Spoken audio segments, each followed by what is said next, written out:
Question number 4, अनुना और मनु दो partner है, 3:2 में प्रॉफिट शेयर करते हैं।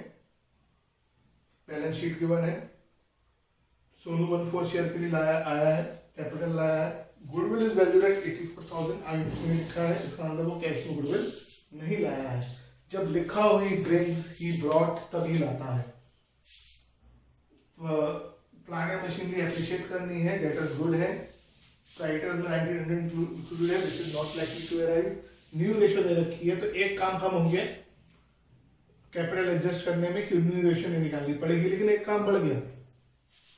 प्रीमियम फॉर गुडविल के लिए हमें सैक्रिफाइसिंग रेशियो कैलकुलेट करना पड़ेगा।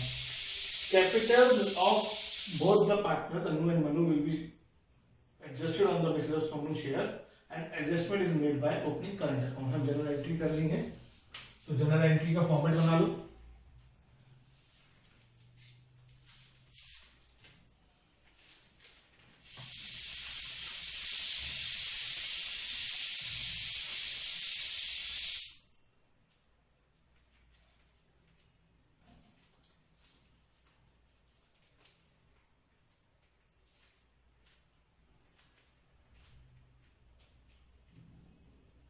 कौन सी तारीख को पार्टनर एडमिट हुआ है?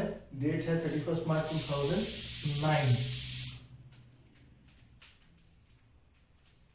अब इस पे एक इंपॉर्टेंट चीज है जो बच्चे मिस कर जाते हैं। बैलेंस शीट में देखो इन्वेस्टमेंट सफिशिएंट फंड दे रखा है, तो जिसके बारे में हमने एक अलग से टॉपिक पढ़ा था, तो पहली बार ये पूरे कंप्लीट क्वेश्चन में आ रहा है ना। और आप एसेट साइड में देखो, एसेट साइड में भी आपको इन्वेस्टमेंट दे रखी है अगर, और उसके बारे में ब्रैकेट में ही लिखा है मार्केट वैल्यू 19,000 है। तो हम क्या करेंगे, पहले इन्वेस्टमेंट सफिशिएंट फंड से रिलेटेड ही एंट्री कर देंगे। लेकिन कई बच्चे कहेंगे सर आप तो पहले रिवैल्यूएशन की एंट्री करवाते थे, तो इन्वेस्टमेंट सफिशिएंट फंड से रिवैल्यूएशन भी आ सकता है। अगर हम रिवैल्यूएशन की पहली एंट्री खत्म कर दे और बाद में इन्वेस्टमेंट सफिशिएंट फंड की वजह से रिवैल्यूएशन आ जाए तो रिवैल्यूएशन हमारा गलत हो जाएगा। तो ऐसे में जब भी क्वेश्चन में वर्कर कंपनसेशन रिजर्व हो और इन्वेस्टमेंट फ्लक्चुएशन फंड हो, क्योंकि उसमें दोनों पॉसिबिलिटी होती हैं, तो उनकी एंट्रीज पहले कर दी जाए। तो क्या एंट्री बनेगी, क्या बता रहा याद दिला देता हूँ। Investment fluctuation fund account debit हो जाएगा जितना भी आपको बैलेंस शीट में दे रखा है 4,000। क्या इन्वेस्टमेंट बढ़ रही है या कम हो रही है? अगर इन्वेस्टमेंट बढ़ रही है तो उसका इस एंट्री से कोई मतलब नहीं है। क्वेश्चन में पढ़े इन्वेस्टमेंट 21,000 की थी, मार्केट वैल्यू 19,000 है, कम हो रही है, तो एक लाइन छोड़कर यहाँ पर लिखेंगे टू इन्वेस्टमेंट। एक लाइन क्यों छोड़ रहे हैं कि अगर टू में अमाउंट ज्यादा आ गई तो यहाँ रिवैल्यूएशन अकाउंट डेबिट होगा। अगर कोई बच्चे को पहले ही मालूम दिख रहा है कि भाई क्या होने वाला है, तो लाइन छोड़नी कंपल्सरी नहीं होती है। इन्वेस्टमेंट कितनी कम हो रही है? 2,000, तो अमाउंट तो 2 में कम आ रही है, तो 2 में रिवैल्यूएशन नहीं आता। फिर याद दिलाता हूँ, ये फंड रिजर्व होता है, अगर अमाउंट बच जाए तो वो पार्टनर्स में रिजर्व की तरह बढ़ जाता है। तो अनु और मनु में ये इनकी ओल्ड रेशो में अनुज कैपिटल अकाउंट मनुज कैपिटल अकाउंट रेशो में बढ़ जाएगा। कितना बच रहा है? 2,000 बचेगा, और 2,000 की रेशो में 3:2 में बढ़ जाएगा। तो ये आ जाएगा 1200 800 बीइंग IFF एडजस्टेड। अब रिवैल्यूएशन पे बढ़ते हैं। पहले लिख लेते हैं revaluation account debit.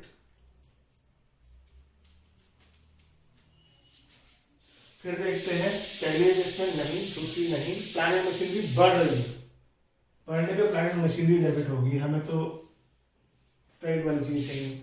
All debtors are good, यानी प्रोविजन को जीरो करना है। ऐसे में प्रोविजन जो है वो डेबिट होगा क्योंकि लायबिलिटी कम हो रही है। 1900 क्रेडिटर में इंक्लूडेड है which is not likely to arrive, और ऐसे में क्रेडिटर डेबिट होगा। तो बाई चांस इस क्वेश्चन में एक भी एंट्री ऐसी नहीं है जो रिवैल्यूएशन के डेबिट में आ रही है। तो ये वाला हमारा गड़बड़ हो गया, तो इस तरह से मिटा दिया। आप तो काटोगे, तो अब जो बच गया वो सब डेबिट होंगे। प्लांट एंड मशीनरी डेबिट होगा, provision for doubtful debt debit होगा, और क्रेडिटर्स अकाउंट डेबिट होगा। तीनों अकाउंट डेबिट हो जाएंगे और 2 में आ जाएगा रिवैल्यूएशन। अमाउंट से प्लांट एंड मशीनरी को 20% बढ़ाना है, 14,000 आ गए। प्रोविजन 7,000 है, और क्रेडिटर्स 9,800 है, टोटल आ गया 30,800 being increase in asset and decrease in liability recorded. इसके बाद ये हमारे लिए प्रॉफिट हो गया, जिसके जो पार्टनर्स की क्रेडिट साइड में टू अनयूज्ड कैपिटल अकाउंट।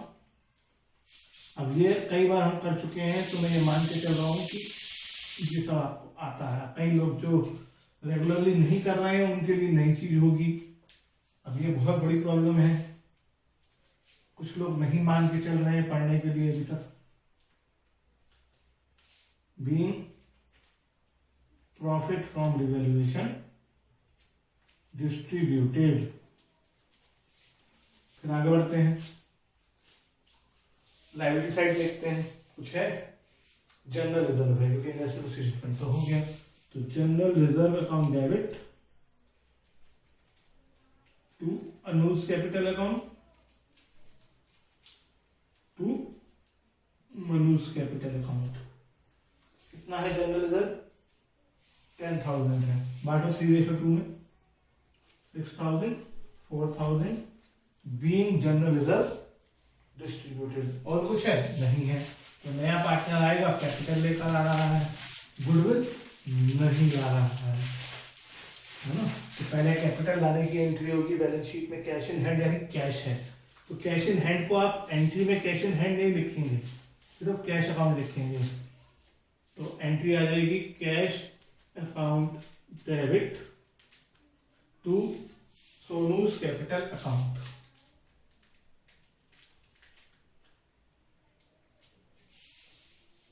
कितनी अमाउंट है? 56,000 being capital brought by new partner Sonu. अब नया पार्टनर कैश में गुडविल नहीं ला रहा है, तो इसको मतलब एंट्री नहीं करेंगे, एंट्री तो होगी। ऐसे में प्रीमियम और गुडविल की जगह सोनूज करेंट अकाउंट आ जाएगा। क्रेडिट वाली एंट्री बाद में पूरी करते हैं, पहले सेक्रीफाइसिंग रेशियो निकाल लेते हैं। तो बैलेंस शीट की आप लोग जगह छोड़ें और वर्किंग नोट्स में आए। Old ratio of Annu Mannu and Unnu and Mannu, new ratio of Annu Mannu and Sonu. Sacrifice old share minus new share. A sacrifice old share A का 3/5 माइनस 2/4। एलसीएम लेके माइनस करो 2/20 12 10 ठीक। बी का सेक्रीफाइस एम का सेक्रीफाइस निकालो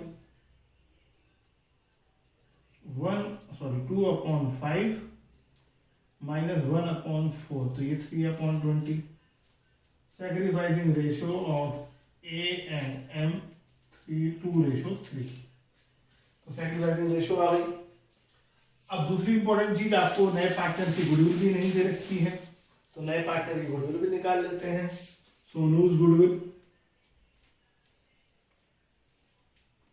अब ये 84,000 आपको गुडविल दे रखी है पूरे फर्म की। अब कई बच्चे क्या करते हैं, वैसे तो क्वेश्चन में लिखा भी है, फिर भी वो क्वेश्चन ढूंढते हैं कि किसका शेयर है। अभी आपने न्यू रेशियो लिखी थी, न्यू रेशियो में जो लास्ट वाला पार्ट शेयर है वो इसी का है 21,000।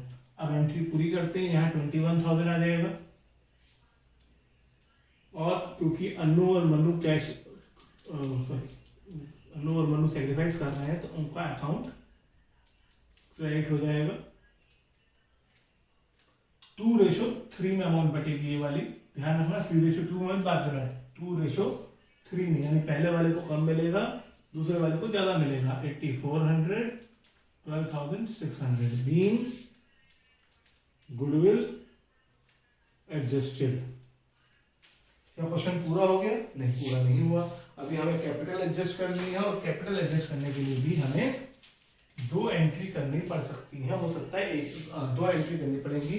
और कैपिटल एडजस्ट कैसे करनी है, पढ़ो। करंट अकाउंट से करनी है तो पहले उसके लिए न्यू रेशियो निकालेंगे, लेकिन इस क्वेश्चन में हमें एक एडवांटेज है, न्यू रेशियो तो पहले से मालूम है।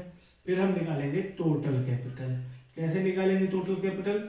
नए पार्टनर की कैपिटल को उसके शेयर के उल्टे से मल्टीप्लाई करके। ये आ गया 2,24,000। इसे न्यू रेशियो में बांट देंगे तो अनुज न्यू कैपिटल 2,24,000 इंटू 2/4 यानी 1,12,000। मनुज न्यू कैपिटल 2,24,000 इंटू 1/4 यानी 56,000। लेकिन अब प्रॉब्लम की बात यह है, लेजर की तरह हमें इनके बैलेंस नहीं मालूम है, तो मैं यह बता रहा हूँ इनके बैलेंस निकालेंगे पहले कि इनके बैलेंस फिलहाल कितने हैं, ए के और एम के। आप नए पार्टनर में मेहनत करने की जरूरत नहीं है, नए पार्टनर की कैपिटल जितनी वो लाया उतनी ही रहेगी। 1,19,000 करना चाहो तो कर सकते हो, लेकिन पूरे सिलेबस में एक भी चीज ऐसी नहीं है जहाँ पे नए पार्टनर की कैपिटल चेंज हो जाए, वो वही रहती जितनी वो लाया होता है। तो क्या पहली एंट्री में इनका नाम आया था? बिल्कुल आया था, क्रेडिट हुए थे। कितने से क्रेडिट हुए थे? 1,200 से और 800 से। फिर सेकंड एंट्री में नाम आया था? नहीं आया था। थर्ड एंट्री में नाम आया था? बिल्कुल नाम आया था। फिर क्रेडिट हुए थे कितने से? 18,480, 12,320 से। उसके बाद क्या अगली एंट्री में इनका नाम आया था? बिल्कुल आया था, और क्रेडिट हुए थे 6,000 और 4,000 से। और उसके बाद ये वाली एंट्री, इसमें भी क्रेडिट हुए 8,400 से और 12,600 से। अब टोटल लगा लो 80, 0, 9, 15, 16, 25, 33, 4, 1, 5, 3, 0, 8, 0। एक बार चेक कर लेते हैं। 10, 11, 19, 25, 33। हाँ बिल्कुल सही। अब इसका भी टोटल लगाते हैं। 20, 11, 17, एक कैरी गया है ना, 3 to 5 और 9 to 1, फिर 1 कैरी चला गया, 2, 3, 1, 4, 1, 7, 2, 0। इतनी इनकी कैपिटल है। हम क्या चाहते हैं? हम चाहते हैं कि इसकी कैपिटल हो जाए 1 लाख, कितनी निकाली थी हमने? 1,12,000, और इस पार्टनर की हो जाए 56,000। तो आप देखेंगे इसको भी अपनी कैपिटल कम करनी पड़ रही है। कितनी कम करनी पड़ रही है? 41,080। और इस पार्टनर को भी अपनी कैपिटल कम करनी पड़ रही है। कितनी कम करनी पड़ रही है? 75, सॉरी नॉट 75, 85, 85, 720। तो पहले एक ही कैपिटल कम करते हैं। एक ही कैपिटल कम होगी तो उसका कैपिटल अकाउंट डेबिट हो जाएगा। और कैसे करना है? अगर कैश से करना होता तो टू कैश आ जाता, लेकिन इसमें करंट अकाउंट से करना है तो टू अनुज करंट अकाउंट आ जाएगा। 41080 बीइंग कैपिटल एडजस्टेड। इन दोनों एंट्री को कंबाइन नहीं किया सकता, क्योंकि एक में अब हम मन्नू की जो एंट्री कर रहे हैं और अन्नू की एंट्री को कंबाइन नहीं किया सकता, डेबिट और क्रेडिट में अकाउंट अलग अलग है। मन्नू में क्या होगा? मन्नू का कैपिटल अकाउंट भी डेबिट हो जाएगा और मन्नू का करंट अकाउंट क्रेडिट हो जाएगा। अमाउंट आ जाएगी 85,720 बीइंग कैपिटल एडजस्टेड। ठीक है, मैं ये नीचे का मिटा रहा हूँ, बैलेंस शीट नीचे ही बना रहे हैं। अच्छा, अगर इस क्वेश्चन में कैश से एडजस्ट करने के लिए कहा जाता या बैंक से, तो यहाँ पर टू बैंक आ जाता। ऐसे में आप दोनों एंट्री को कंबाइन कर सकते थे, क्योंकि दोनों में टू बैंक है। फिलहाल दोनों में टू में भी अलग अलग अकाउंट है और डेबिट में भी अलग अलग अकाउंट है, तो ये एंट्री कंबाइन नहीं हो सकती। जबकि एंट्री की नरेशन एक ही है, ट्रांजेक्शन एक साथ हुई है, लेकिन कंबाइन नहीं हो सकती। अगर दोनों में बैंक होता तो एवरीथिंग। करंट अकाउंट वाले में एंट्री कंबाइन नहीं होंगी। वो और बात है कि लेजर में हम इसको एक साथ दिखा दे रहे हैं। पिछले क्वेश्चन में हमने बाय करंट अकाउंट लिख दिया था दोनों लेजर में। लेजर के लिए बाय करंट नहीं लिखा था, लेकिन जनरल एंट्री में हम इसे अलग अलग दिखाएंगे। चलो बैलेंस शीट का फॉर्मेट बताओ। सबसे पहले कैपिटल दिखा देते हैं। अनु, मन्नू, सोनू। 1,12,56, 56। तो ये हो गया 2,24,00,000। चेक कर लो, एडजस्टमेंट में भी वही थी वर्किंग नोट्स में। उसके बाद ये जो करंट अकाउंट आए हैं किधर आएंगे? दोनों में 2 करंट अकाउंट दिखा है, क्रेडिट में। क्रेडिट वाली चीजें लाइबिलिटी में आती हैं। करंट अकाउंट अनु, मन्नू। अनु का करंट अकाउंट है 41080, मन्नू का करंट अकाउंट है 85720, प्लस करके बाहर 1,26,800। एक और चीज, क्योंकि नया पार्टनर कैश में गुडविल नहीं लाया था, तो सोनू का करंट अकाउंट डेबिट हुआ था, तो वो एसेट में आ जाएगा। सोनूज करंट अकाउंट 21,000। क्योंकि यहाँ पर दो पार्टनर थे, तो ये फैसिलिटी थी कि हम एक ही बार करंट अकाउंट लिख के दोनों का नाम लिख के प्लस करके बाहर लिखते हैं। अगर एक का करंट अकाउंट इधर होता, जैसे सोनू का अलग पड़ गया, तो फिर हमने लिख दिया सोनूज करंट अकाउंट। इसी पार्टनर का अगर अलग से करंट अकाउंट होगा अकेला, तो उसका नाम लिख के करंट अकाउंट लिख दोगे। और दो एक साथ होंगे तो जैसे कैपिटल और करंट दिखाया है वैसे दिखा देंगे। एसेट साइड में अभी आप अपने आप पूरा करोगे, मैं बता देता हूँ जल्दी से। क्रेडिटर्स में एडजस्टमेंट है, लाइटली क्रेडिट कम हो रहा है, जनरल रिजर्व अब आएगा नहीं, इन्वेस्टमेंट सब्सक्रिप्शन फंड भी नहीं आएगा। एसेट साइड में कैश में नया पार्टनर कैपिटल लाया है, ऐड हो जाएगा और कुछ नहीं आएगा। डेटर सीधा 42,000 बाहर आ जाएंगे। इन्वेस्टमेंट की वैल्यू 19,000 आएगी। बिल्डिंग एज इट इज आ जाएगी और प्लांट एंड मशीनरी को 14,000 से बढ़ा दिया जाएगा। तो इस क्वेश्चन को आप अपने आप कंप्लीट कर देंगे, बैलेंस शीट पूरी कर देंगे।